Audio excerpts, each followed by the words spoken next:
Okay, so let me start. Hello everyone. Thank you so much, Mariam, for joining this call. For us to share our poetry, our thoughts on this year's Black History Month 2024. So from wherever you are watching us from, if you are from my YouTube channel, thank you for watching. But if you're also watching from Mariam's channels, thank you for watching. In this session, it's quite informal, so we are just sharing our thoughts and what we write. And so this year's theme is narrative. I believe that each one of us, everybody, have their own experiences, things that we witness, and we have our own narratives.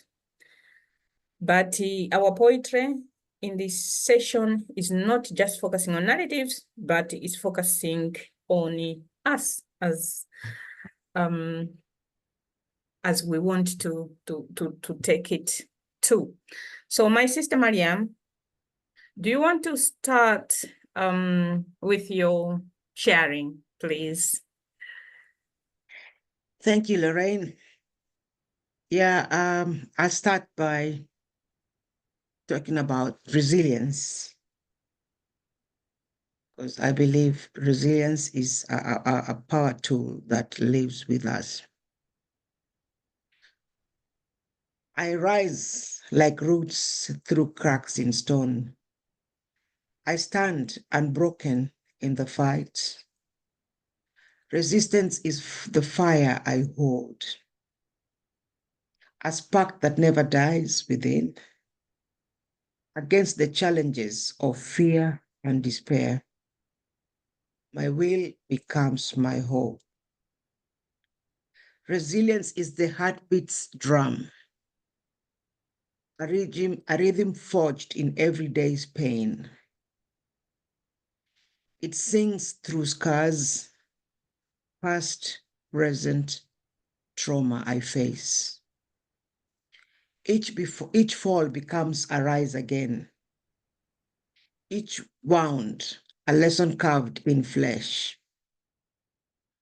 I gather strength from where I have been. My spirits rise, my hopes refresh. For in the darkest hours, I know there lives a light no one can take. It's my heart, it's how I grow. In every move I dare to make, I am the force that won't retreat. In every step, in every beat, resisting still, and still I rise. I didn't face the camera. I didn't face the camera. Yeah, no, it's perfect. My goodness. Thank you Good. so much. Oh my God, that poem, I was like, yes, as you were reading. We are strong. Wow, thank you so much. Oh, do you have more? Yes, one more. Okay. And as you mentioned about this year's Black History Month theme is reclaiming narratives. So the poem I've written is about the reclaiming narratives. And here we go. We were afraid to speak out, tell our stories in whispers. Sorry, I'll start again. We were afraid to speak out, told our stories in whispers. Our tongues chained to their truths. Our stories spanned from silence. Our dreams trapped in their roots. We reclaim our words with thunder. Let the fear replace courage. Our voices weave new landscapes where once we were ignored. Each scar becomes a sentence. Each tear becomes a verse. Our pain, our joy, our journeys, no longer they will reverse. For power lives in stories. in the truths that we unearth. And we are the creators of our freedom, of our worth. We are the authors taking control of our stories. Thank you. Wow. Wow. Yeah. We are authors taking control of our stories. Hey, I love that. I love that. So, okay, let me also share some poetry here. This poem is called Hunted. So this poem I wrote during the far-right violence in August.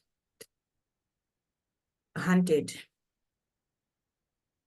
It is a little disturbing that actions of a single Black young person could raise the ire of the nations against all Black people and Muslims who have lived here peacefully,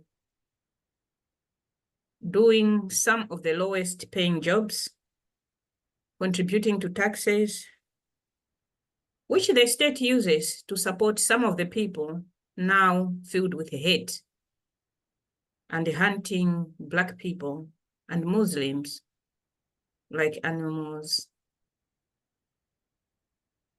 What are we saying about Black health workers, Muslim health workers who are saving lives every day?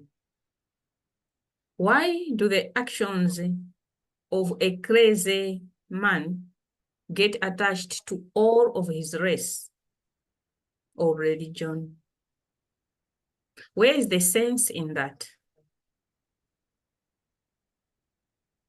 In the madness, most people forget that we too are parents, and the pain of the Southport parents is felt keenly by us. It hurts even worse to find out that this heinous murder spree get pinned on us for being Black or our religion. Parenthood is the same. No parent should bury their own child after such a gruesome murder. This applies to all, white, Black, or religion. Thank you. Oh, thank you. Your poem touches the audience as always and very relevant to the situation. Thank you. Thank you. So the next poem, this poem is short. It's called It's a Trap. It doesn't need an explanation. It's a trap. Abuse is about power. The abuser looks for the weaker victim. In Africa, abuse works this way. Men are victimized at work. They come home and victimize women. Women victimize children. Children victimize the cats and the dogs. The dogs bite the visitor. It's a trap. Things like racism, discrimination are exhibitions of power on people considered weaker. No one enjoys abuse. Thank you. Thank you. That's a trap. It's very nice, short and powerful. It's a trap, yeah. Thanks, Mariam. So this poem is called Enough. This poem was also written during the far-right riots And there was a day that things were circulating on internet. I think some people were just, putting false information and stuff. So they posted about our street, and because the street I live in, there's also a big mosque here in Coventry. And so I was sat here very, very disturbed, worried, and I was crying, and I didn't know what to do really, because my thoughts were the people are coming to burn this place, because I had been watching how they were burning hotels and other places and around the country. So these were the thoughts that were going in my head at the time. It's called Enough. Do not cry for me. Let my burned body and the sound of flame it makes speak for itself. This body has thirsted for peace, longed for liberation, for a life undisturbed. If this body gets burnt in racist riots tonight, do not pour water over it. Let it burn. Maybe someone will learn that a body that has fought for love, mourned for peace, and survived on hope usually has none of these feelings left when confronted with a hate at every turn it takes. Let my body burn. Do not pour water on it. Allow it to burn well, so that in hell there'll be nothing left for the devil, as the earthly devils have done his work already. Do not pour water on me, not even a droplet. My fear is gone, so is my hope. Not a drop left. Thank you. Wow. Powerful again, not a drop left. Yeah, I'm tired. I was just, yeah, I felt powerless in that moment. I felt powerless. The only thing I could do was to write. And I think others felt the same too. Yeah. More or less. Yeah. Yes, it was indeed, it was echoed around through so many people that I was in touch with, that yeah, it really created fear. And the people who started it, I'm sure they achieved their purpose, because there was fear everywhere. And the effects of that, I don't think we will ever get to know, because everybody felt differently, and what happened to each person will never get to know. So yeah. True. This is my final poem.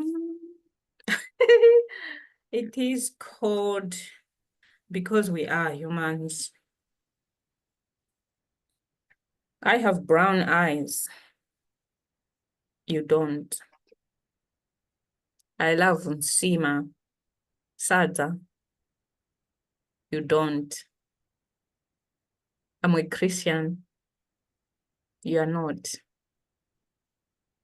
I wrap my waist or cover my head or make a dress out of my African cloth, chitenje. You have a different taste. The entire world is like that. Different. We are all individuals with different needs, tastes, and importance. Let us embrace everyone as they come, as individuals, treated the same, because we are all humans and a part of the community. I am me, and you are you. I don't need to be you, nor you to be me. We can laugh and joke, share and cry without me becoming you or you becoming me. Thank you. Thank you. Lovely. Well, thank you. Do you have something that you can end us on, or? yeah, I think this I wrote a while ago. It's called Freedom. Fantastic. Yeah, because we all look long to be free. Okay. Yeah. Here we go. Hey, what's your name? I see you come here every day. I have more than one. It depends on which one suits the occasion. An illegal immigrant, asylum seeker, scrounger. My name does not matter. Not many people remember my given name. Anyway, to answer your question, I come here to make friends. I come here to get advice and support, learn something new. Because I have a lot of time to spend, I am very free. Tell me, you speak good English. What does freedom mean to you? I checked with Cambridge Dictionary. It says, the condition or right of being able or allowed to do, say, think whatever you want, without being controlled or limited. Exactly. That does not apply to a person with many names as myself, because I'm considered a fraud. Dispersed, displaced, destroyed, and depressed. A lot of these in my way of life. I wonder what the society thinks of me with all these D's tagging behind me. It's very confusing, isn't it? With freedom, I can dream on. With freedom, I can have a name. With freedom, I can have a permanent postcode. With freedom, I can integrate in the community. Hold on a second. You just described the meaning of freedom to me. Sorry, my friend, I am none of the above. I am a nobody. I am nowhere and everywhere. This is me, person with many names. But remember, I'm an individual. Yes, an individual that makes up a society. Society cannot exist without these individuals. My quest for freedom continues. Thank you. Wow, wow, wow. What a way to end this short poetry event for our Black History Month 2024. Yes, we long for freedom. Freedom is coming, yes. We just have to carry on, fight on, fight on. Yeah, until, because the freedom, as they say, is not given. It has to be demanded. It's something we fight for. Our ancestors, our ancestors fought because things were worse than where we are now, but they fought to get to where we are. So we just have to continue fighting until we win. And I'm sure we will win. You will. Yeah. Thank you so much, my sister. And thanks everyone who is watching from wherever you are. Please, if you like this type of videos, give it a thumb up from whichever platform you're watching. And yeah, subscribe if you want more. And thank you so much. Have a nice day. Thank you so much. Thank you. Thanks. Bye. Bye. Bye, everyone.